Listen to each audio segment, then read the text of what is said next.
L'étoile de David, qui n'apparaît absolument nulle part dans toute la Bible, est fausse.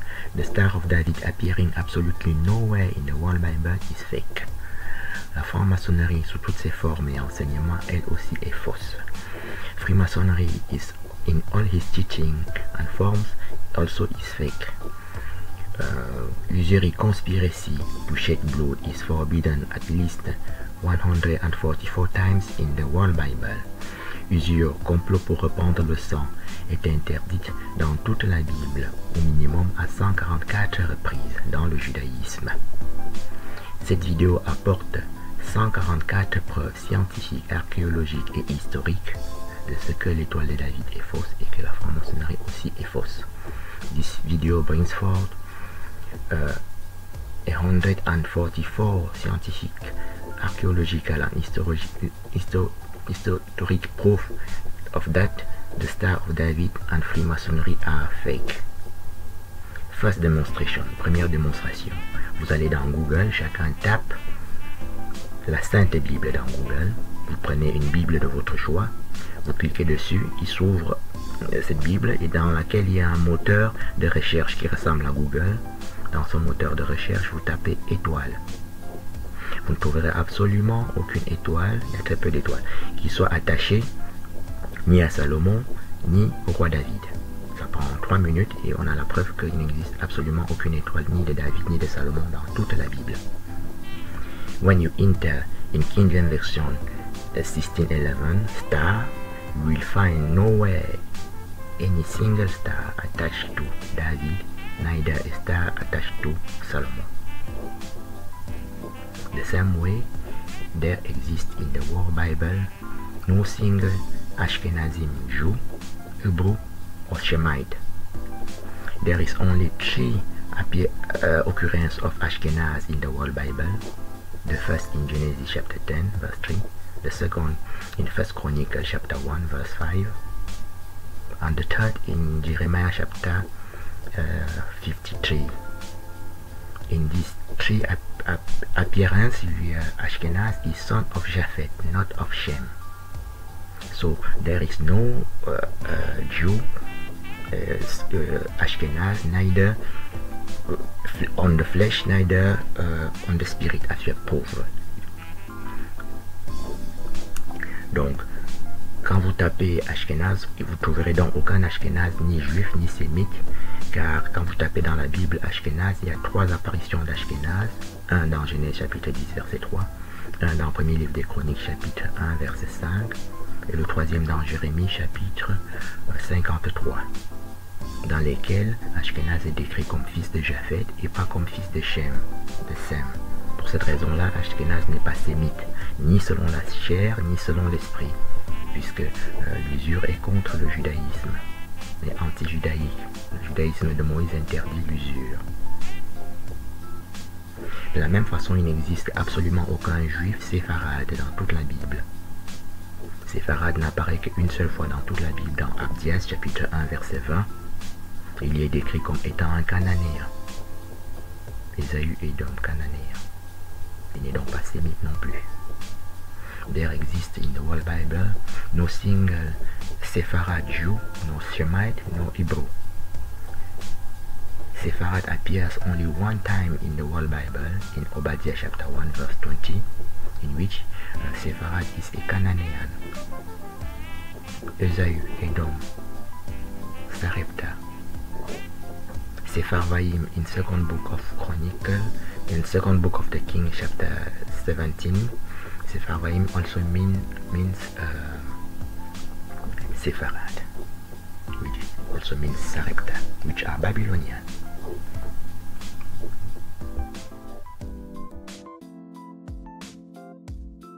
We have now 10 verses, on a donc 10 versets. On the left part of the slide, we have Edom, Ésaü, Teman, Philistine, Galaad, and Sarepta, which all of which means define Sepharad. Teman also means Amalekite, Amalek. Galaad means Euphrates. Donc nous avons donc 10 versets à retenir sur les 144 versets que nous travaillons. À la gauche de la diapositive, nous avons eu donc Ésaü, Edom, Teman, Philistins, Galaad et Sépharad, qui sont donc 7 mots pour définir Sépharad.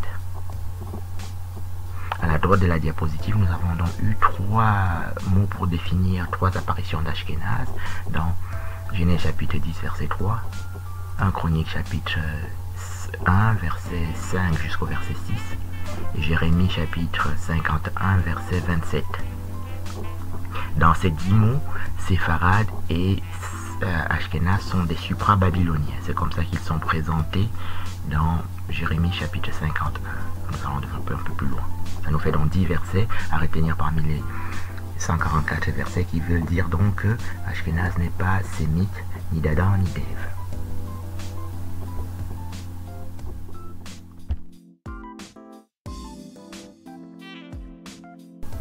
Nous avons donc 3 démonstrations jusqu'ici. 1. L'étoile de David est fausse, n'existant nulle part dans la Bible. Petit 2. Il n'existe dans la Bible ni de juifs séfarades, ni de juifs ashkénazes. Petit 3. L'usure est interdite dans toute la Bible. Then we have 3 demonstrations. First, the Star of David is fake, appearing nowhere in the whole Bible. Second, there is no Ashkenazim, no Sepharad Jew in the whole Bible. 3. Usury is forbidden in the whole Bible. Anyone can check this entering these keywords in the Bible, any Bible of your choice. Now, fourth demonstration. The Promised Land, Palestine, is also fake. The Holy Land, Promised Land, Palestine, is fake. La terre promise en Palestine est fausse. Ça, c'est la 4e démonstration. Dans toute la Bible, il y a une seule terre sainte. Une seule, pas 2, pas 3. Hein? Chacun ne vient pas créer sa terre sainte. Dans toute la Bible, la terre sainte, chacun tape terre sainte. Hein? Vous trouvez 2 définitions de terre sainte. Et c'est une seule terre sainte qui s'appelle Madian, terre sainte. Sinaï, dans Actes des Apôtres chapitre 29, dans Actes des Apôtres chapitre 7, verset 29 jusqu'au verset 33. Répété dans Exode chapitre 3, verset 1 jusqu'au verset 15. Madian, terre sainte, montagne de Dieu, Horeb. Horeb et Sinaï, ça veut dire la même chose pour cette raison-là. There is only one holy land, one promised land, one holy ground in the whole Bible, which is Madian, the holy ground, Mount Sinai, in Acts chapter 7, verse 29 on to 33, repeated in Exodus chapter 3, verses 1 on to verse 15. There is no more holy place anywhere in the whole Bible, and the new holy places and promised land and holy land created by the 3 antichrists are fake for that reason.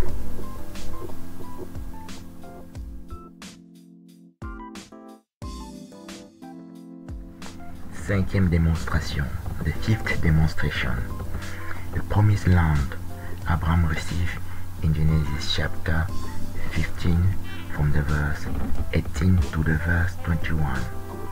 La terre promise, Abraham la reçoit dans Genèse chapitre 15 du verset 18 jusqu'au verset 21.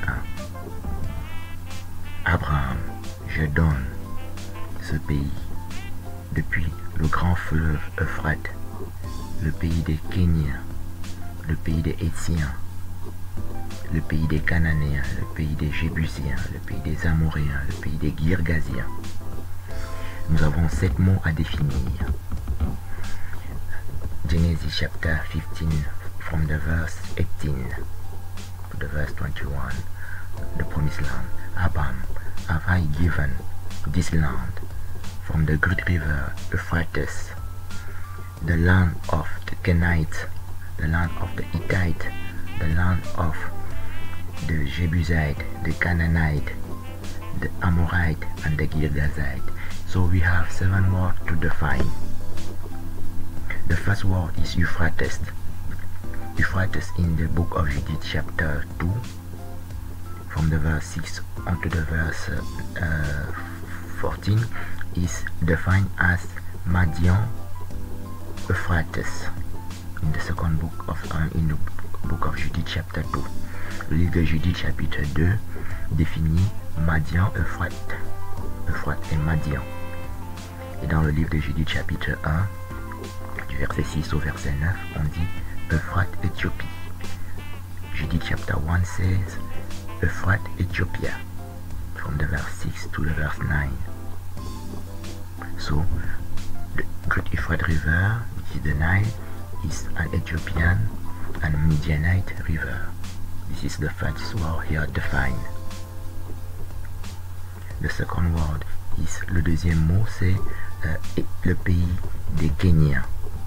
Kenite is also Bethlehem. We have in First Chronicle chapter 2 verse 54 to 55.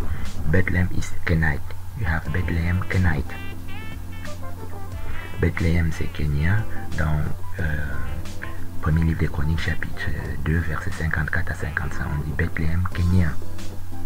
Et Kénien c'est beau-père de Moïse. Dans le livre des Juges chapitre 1 verset 16 on dit Kénien, beau-père de Moïse, qui est répété comme je viens de le dire dans le livre des Juges chapitre 4 verset 11. Kenite, Moses' father-in-law, the book of Jude chapter 1 verse 16, repeated in the book of Jude chapter 4 verse 11. And the Moses woman wife is defined in Numbers chapter 2 at 2 times twice as an Ethiopian woman. Numbers chapter 12 verse 1. Moses, the Ethiopian woman he had married an Ethiopian woman, which is Zipporah in Exodus chapter 2 from the verse 15 to the verse 21. Zipporah, an Ethiopian woman. Kénien, beau-père de Moïse, et l'épouse de Moïse est définie dans Nombre chapitre 12 verset 1. On dit Moïse, la femme éthiopienne qu'il avait épousée, car il avait épousé une femme éthiopienne. Nombre chapitre 12 verset 1. Qui s'appelle Séphora, qu'on trouve dans Exode chapitre 2 verset 15 jusqu'au verset 21. Séphora. Ça c'est donc pour Kénien. Euphrates on a défini, Kénien est défini. Étien qu'on trouve en troisième position, c'est fils de Cham. Genèse chapitre 10, les fils de Cham. Verset 6. Et au verset 15, ce sont là les fils de Cham, verset 20. Et qui veut dire Étien, c'est donc fils de Cham. Hittite means son of Ham, defined in Genesis chapter 10 verse 1 onto verse 32. The son of Ham, verse 6. Et in the verse 15. These are the son of Ham in the verse 20. This is the third word to be defined. Canaan is also son of Ham in the same Genesis chapter 10 from the verse 6 to the verse 15. Twice son of Ham in the verse 6 and son of Ham in verse 15, Genesis chapter 10. Cananéen, Canaan est fils de Cham, qu'on trouve dans Genèse chapitre 10, le même Genèse chapitre 10 au verset 6 et au verset 15.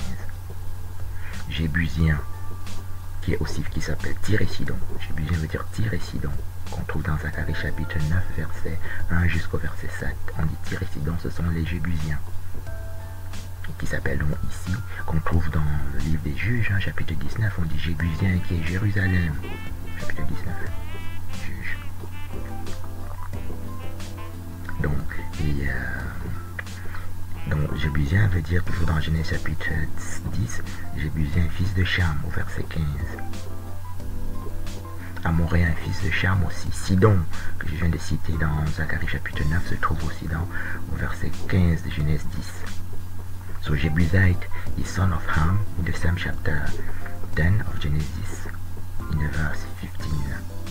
Amorite and Girgazak also are son of Ham from the verse 15 in the Genesis chapter 10 to the verse 18. Sodom and Gomorrah also are sons of Ham in the same chapter 10 of Genesis.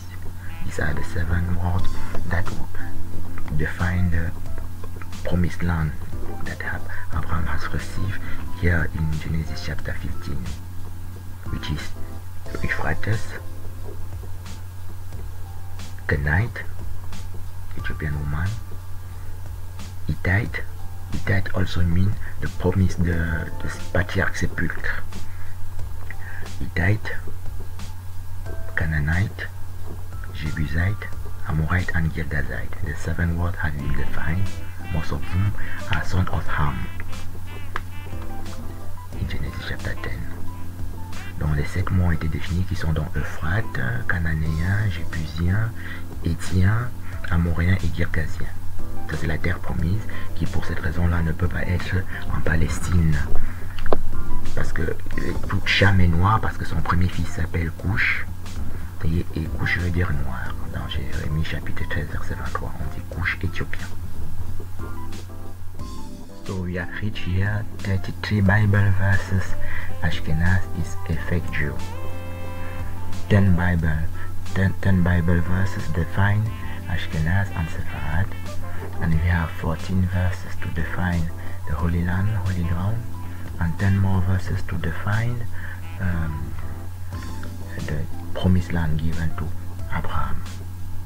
Anyone can check it by himself. I have presented it here in this slide. Donc nous avons maintenant 33 versets, 10 pour définir Ashkenaz, Sepharad, 14 pour définir la terre sainte, Madian, et maintenant 10 versets supplémentaires pour définir la terre promise qui a été donnée à Abraham dans Genèse chapitre 15. Chacun peut vérifier en ouvrant donc dans Google, on tape la Sainte Bible, on choisit une Bible électronique dans laquelle on tape les mots-clés de son choix.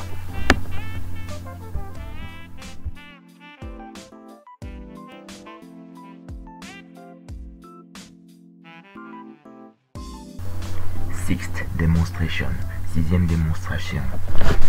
Moïse mourut là, au pays de Moab. L'Éternel l'enterra à Moab. Personne n'a connu son sépulcre jusqu'à ce jour. Deutéronome chapitre 34, verset 1 jusqu'à verset 7. Deutéronomie chapter 34, verse 1 on to verse 7. Moses died there in Moab. The Lord buried him in Moab. No man knows of his sepulchre until today. The sepulchre of Moses in Deuteronomy chapter 34 is unknown until today. So the sepulchre of Moses in Palestine is fake. Le sépulcre de Moïse en Palestine est faux.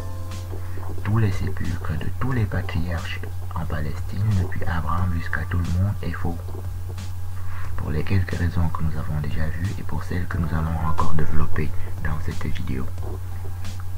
Le chemin le plus court, c'est de passer par Moïse ici, dont personne n'a connu son sépulcre, et c'est le rôle d'un antéchrist de renverser la parole de Dieu.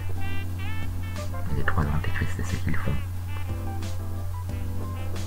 Not only no man's the sepulchre is unknown, but also Moab means Ethiopia.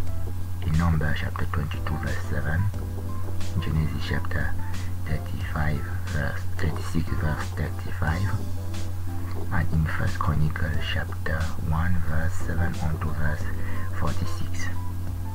So all sepulchre over there in Palestine is fake. Nous avons ici avec le sépulcre de Moïse 4 apparitions de Moab dans Deutéronome 34 qui doivent être comparées, qui doivent être mélangées avec 15 autres Moab qui sont significatifs. We have here with Moab, with Moses' sepulchre, 4 apparition of Moab that are to be matched with 15 other Moab in the Bible. Meaningfully, Abraham means also Moab, which is Madian, in 1 Chronicles chapter 1. Madian is the very son of Abraham, which means Ethiopia, in Habakkuk chapter 3, verse 7. Moab also means Israel in the left part of the slide, in Numbers chapter 24. Moab also means Ephrath in Deuteronomy chapter 1, in the middle of the slide, but also in the second book of Samuel chapter 8. Ruth, the prophetess in the Bible, is a Moabite. 4 mother, ancestor of David in the book of Ruth, chapter 4, and four-mother ancestor of Christ in Matthew chapter 1. Donc Moab, c'est donc Moïse, hein, d'un point de vue situationnel. Chaque chapitre de la Bible se passe à un endroit et il faut localiser là où ça se passe. Ici, ça se passe donc à Moab. Et Madian veut dire donc, Moab veut donc dire Madian.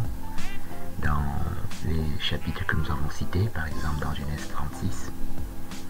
Et Moab veut aussi dire Israël, à gauche de la diapositive qu'on a vu dans Nombre chapitre 24. De manière encore plus significative, Moab veut dire Euphrate dans Deutéronome 1 et dans le deuxième livre de Samuel chapitre 8. Moab, c'est aussi Ruth, la prophétesse dans tout le livre de Ruth, qui est ancêtre et grand-mère de David et de Christ, dans respectivement Ruth chapitre 4 et Matthieu chapitre 1. Et Moab, Madian, donc, qu'on trouve aussi dans Nombre chapitre 22, verset 7, veut dire donc Éthiopie dans Habakkuk chapitre 3, verset 7. Au total, donc, nous avons eu 10 versets Sepharad Ashkenaz, plus 14 versets Terre Sainte, plus 10 versets Terre Promise, ce qui nous faisait 33 versets, c'est-à-dire 34. Maintenant, nous avons donc 15 versets supplémentaires de Moïse, Moab, Euphrate, Christ, David. Ça fait donc 34 plus 10, ça fait donc 44 versets, auxquels on ajoute 5, ça fait 49, auxquels on ajoute Moïse, femme éthiopienne qui n'avait pas été non comptée, donc ça fait donc 50 versets.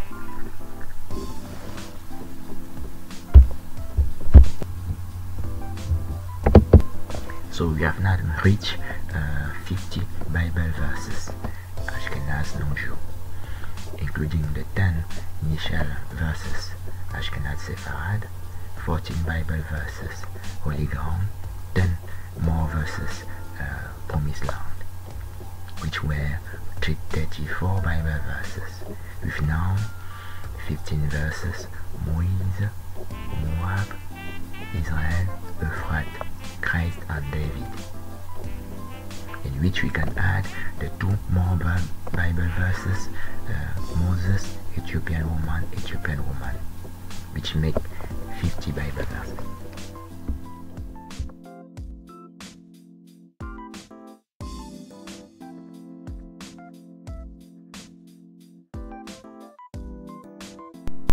Femme, grand mystère. Femme, le plus grand de tous les mystères, respectivement Éphésiens chapitre 5 et 1 Corinthiens chapitre 13. Elle renouvelle l'univers, livre de la sagesse chapitre 7 et chapitre 8. This video also studies the 33 Bible mysteries.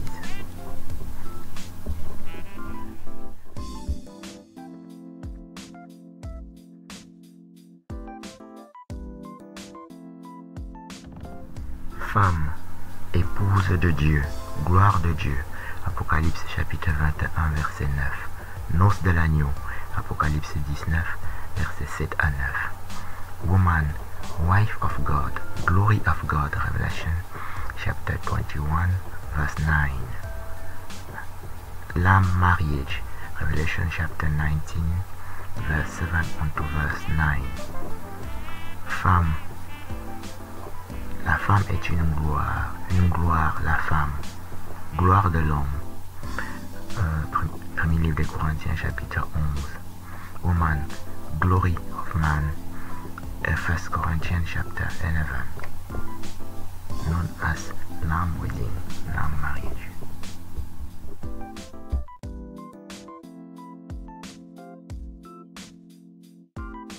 So, as we can see, feminism as equality among men and women is a severe delusion, Freemasonry delusion, since in ancient days women was God, also seen in Daniel chapter 11 verse 37.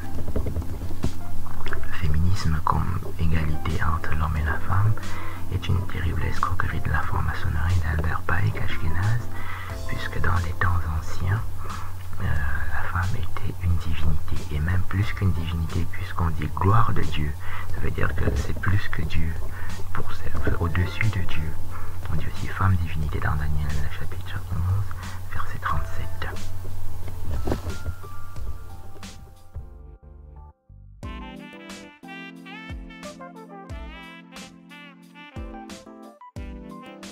On dit enfin, ma fiancée, source d'eau vive, je bois la rosée. Cantique des Cantiques chapitre 4 et Cantique des Cantiques chapitre 5. Ma fiancée, je bois mon lait.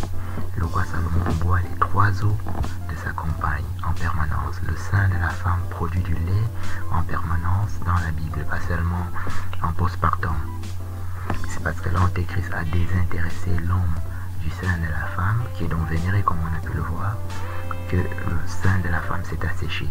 Pardon, des techniques spirituelles. Le féminisme est une approche spirituelle pour assécher l'esprit de la femme et assécher donc conséquemment les eaux. L'eau est un esprit. Donc toutes les eaux, les 3 eaux de la femme sont des esprits.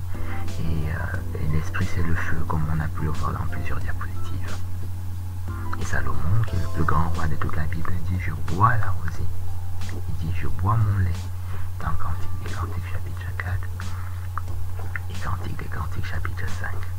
Woman is also a god as a spring of living waters in Song of Solomon chapter 4 and Song of Solomon chapter 5. Spring, living water is the very name of God here and there in the whole Bible.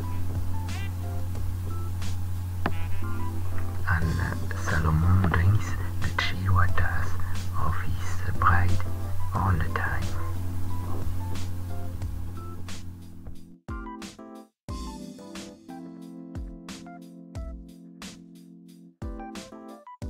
Sans être excessif, on dit aussi l'eau, le sang et l'esprit, la vie sur terre.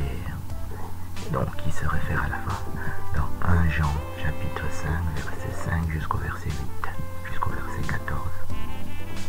Blood, water, blood and spirit on earth, the life on earth. 1 John chapter 5 verse 6 unto verse 14, which speaks of the woman on earth, which is that God. This is the mystery 7 stars in Revelation chapter 1 verse 1 unto verse 20. Mystery 7 stars. The 7 stars are the 7 angels, which are the 7 spirits of God. From verse 1, 7 spirits on verse 4, 7 stars on verse 20, which are the 7 angels. Angels are spirit. There is no dust of stars, as the Antichrist may teach. Donc, ça n'existe pas de poussière d'étoiles parce qu'un esprit n'a plus de poussière, a été dépoussiéré. Parce qu'on enseigne ça dans la franc-maçonnerie et dans la Rose-Croix et même le martinisme dans lequel j'étais martiniste et rosicrucien. On enseigne une multitude de conneries de ce genre.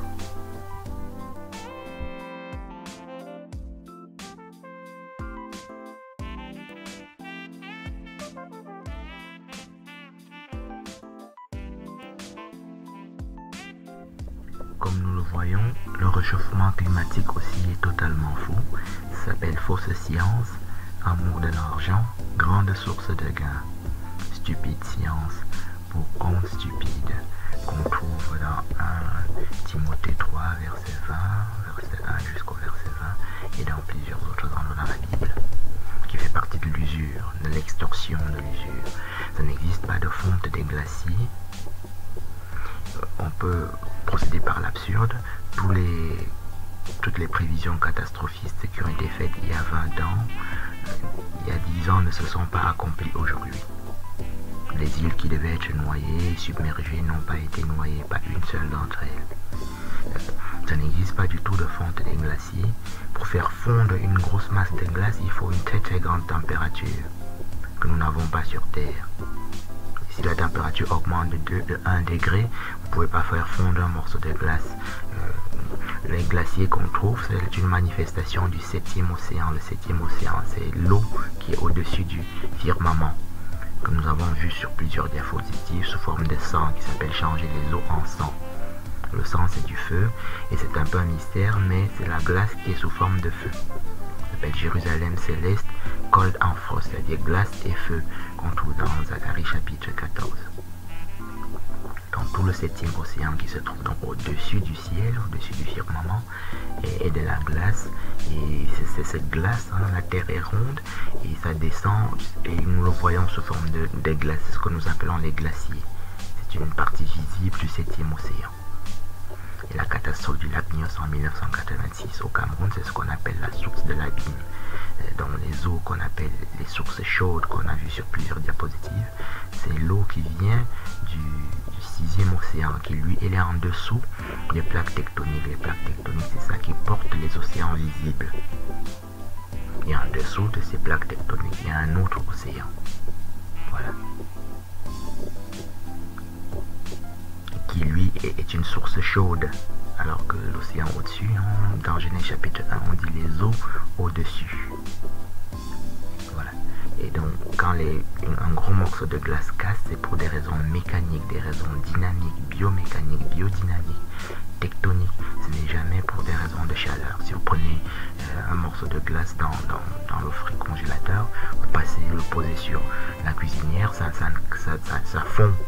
Mais c'est parce qu'il y a une grosse température et ça ne casse pas. Quand ça casse, c'est pour des raisons dynamiques, c'est pas du tout pour des raisons climatiques. Donc, répétons-le, aucune des prévisions, pas une seule, ne s'est accomplie. Ça n'existe pas de réchauffement climatique et tout ça. Un océan, c'est extrêmement profond. Si vous noyez toute l'humanité dans l'océan ne se comble pas. Parce que ça fait 10 km de profondeur au minimum. Et ça fait 7 km. Hein. Quand vous allez de Paris jusqu'à Martinique, vous en avez pour 6 heures à 7 heures d'avion. Et ça, c'est l'océan. Quand vous allez en Corse, vous avez 2 heures d'avion. Hein. De Marseille en Corse, ça fait 2 heures de vol. Voilà. C'est ça un océan. Donc l'océan n'est pas du tout en danger à aucun moment donné.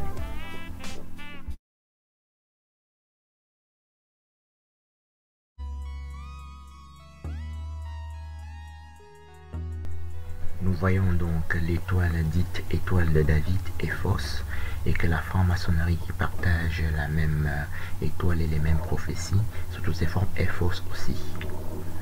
La Bible, on dit femme divinité. On dit aussi le dragon en guerre contre la femme. Donc l'égalisation de la femme et de l'homme, qu'on appelle féminisme, et donc une escroquerie aussi d'Albert Pike. Il s'agit donc de l'étoile de Moloch, l'étoile du dur enfant, l'étoile de Baal, l'étoile d'Astarté, qui est l'étoile du diable. L'étoile de David n'existe absolument nulle part dans toute la Bible. Donc, tout le féminisme et son application pratique vise à réduire ou à anéantir les mouvements d'eau chez la femme et à créer les cancers, les mouvements d'eau dans le sein et les autres mouvements d'eau ailleurs.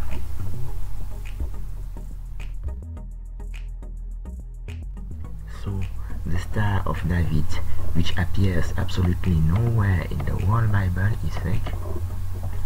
And Freemasonry and every of his prophecies are also fake for that same reason. Concrètement, la pilule assèche les os centrales. La pilule a une action centrale et assèche donc les os dans le cerveau, mais assèche aussi les os périphériques. Or, un célèbre chorégraphe belgo-suisse disait la vie est dans le mouvement. Donc, en asséchant donc par exemple le mouvement si la femme ne peut pas allaiter, le mouvement d'eau dans le sein et le mouvement d'eau dans les autres organes génitaux de la femme, dans le vagin par exemple, qui est annulé ou diminué par la pilule, provoque le cancer. Car c'est dans ce mouvement-là que naissent les 22 interleukines, qui sont des substances qui sont dans les os et qui protègent du cancer.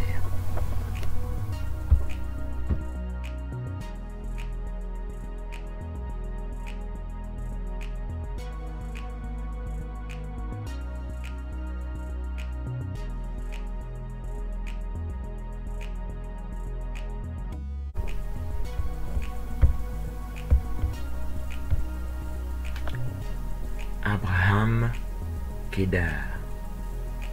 Noir, Kedar, noir. Black, Kedar, black. Genèse chapitre 25, verset 1 jusqu'au verset 13. Cantique des cantiques, chapitre 1, verset 5 jusqu'au verset 6. Genesis chapter 25, verse 1 unto verse 13. And Song of Solomon, chapter 1, verse 5 unto verse 6. Abraham is black. Abraham est noir dans Genèse chapitre 25. Son petit-fils Kedar, qui est le fils d'Ismaël, est noir à 2 reprises dans Cantique des Cantiques chapitre 1. Genèse chapitre 25 se comprend et expliqué dans Cantique des Cantiques chapitre 1. Kedar, Abraham grandson, is black, as can be seen in Song of Solomon chapter 1. Kedar is the son of Ishmael, and in Genesis chapter 25 we have here the proof that Abraham is black. Abraham, Madian. Madian, Éthiopie. Abraham, Midian, Ethiopia. The same chapter, the Genesis chapter 25. Abraham, Sion. Sion, Éthiopie. Abraham, Zion, in Isaiah chapter 71, verse 2 unto verse 18. Abraham s'appelle Abraham Sion dans Isaïe chapitre 51, verset 2 jusqu'au verset 18, qui dit exactement Abraham, Sarah, Sion, Sion, Sion. Abraham, Sarah dans le verset 2, Abraham attache to Sarah in verse 2 of Isaiah chapter 71, which say Abraham, Sarah, Zion, Zion, Zion, Jerusalem, the Lord God, his people. Donc, Isaïe 51 dit, c'est lit comme ceci, Abraham, Sarah, Sion, Éden, le jardin de Dieu, Sion, Sion, depuis le verset 2 jusqu'au verset 16, hein, il y a Sion au verset 3, puis au verset 5, puis au verset 16, qui se poursuit par Jérusalem, mon peuple. Donc ça donne donc Abraham, Sion, et Sion veut dire Éthiopie, dans Sophonie chapitre 3, verset 10 jusqu'au verset 16. Qui se lit donc Sophonie 3, verset 10 jusqu'au verset 16, se lit Éthiopie, Sion. Éthiopie, Sion, Sion. Sion au verset 14 et Sion au verset 16. Éthiopie, le nom de l'Éternel au verset 12 et au verset 11. Donc, tout Sophonie chapitre 3 se lit Éthiopie, ma montagne sainte, le nom de l'Éternel, Israël au verset 13, Israël au verset 14, Israël au verset 15 avec un point d'exclamation, Jérusalem au verset 14 et au verset 16, et Sion, Sion, 14, verset 14 et verset 16. Zephaniah, Zion means Ethiopia in Zephaniah chapter 3, verse 10 on to verse 16. Zion also means Ethiopia in Isaiah chapter 18, verse 1 on to verse 7. Ethiopia, the name of the Lord, Zion, Zion in verse 7. Ethiopia in verse 1 of Isaiah chapter 18. Isaïe chapitre 18 dit la même chose, c'est-à-dire que Éthiopie veut dire le nom de l'Éternel, la montagne de Sion. We have here 3 apparent occurrences of Abraham Madian in 1 Chronicle chapter 1 from the verse 27 on to the verse 46. Nous avons donc 3 Abraham Madian dans le premier livre des Chroniques chapitre 1 verset 27 jusqu'au verset 46. Abraham Moab avait été compté mais pas Abraham Madian. Donc, Abraham Kedar was numbered, but not Abraham Madian in First Chronicle. Abraham Moab also were numbered, but not Abraham Madian in First Chronicle chapter 1. So we have here 20 Abraham, Zion, Abraham Madian to be numbered, which leads us to 70 Bible verse, Éthiopie, Israël, Zion. Nous avons donc 20 versets Abraham Sion, Sarah Sion, Abraham Madian, qui nous font 70 versets Éthiopie, Israël, Éthiopie, Sion. De manière significative, Éden, ça veut dire jardin d'Éden, dans Isaïe 51 que nous avons étudié. Et le jardin d'Éden est défini dans Genèse chapitre 2 comme étant Éden, Genèse 2 verset 8, Éthiopie au verset 13 et Éden au verset 15. Éden se définit aussi dans Ézéchiel chapitre 28 verset 13 comme Éden, jardin de Dieu couvert de diamants. Donc il n'y a aucune confusion. Et nous apporterons d'autres informations supplémentaires sur ce chapitre-là. Donc Eden means in Isaiah 51, in which it said Abraham Eden, Sarah Eden. Eden is the garden of God in Genesis chapter 2. Eden in verse 8. Ethiopia in verse 13. And Eden again in verse 15. Eden is also in Ezekiel chapter 28 verse 13, means Eden, diamond. Diamond means Africa. 20 more verses lead us to 70 verses.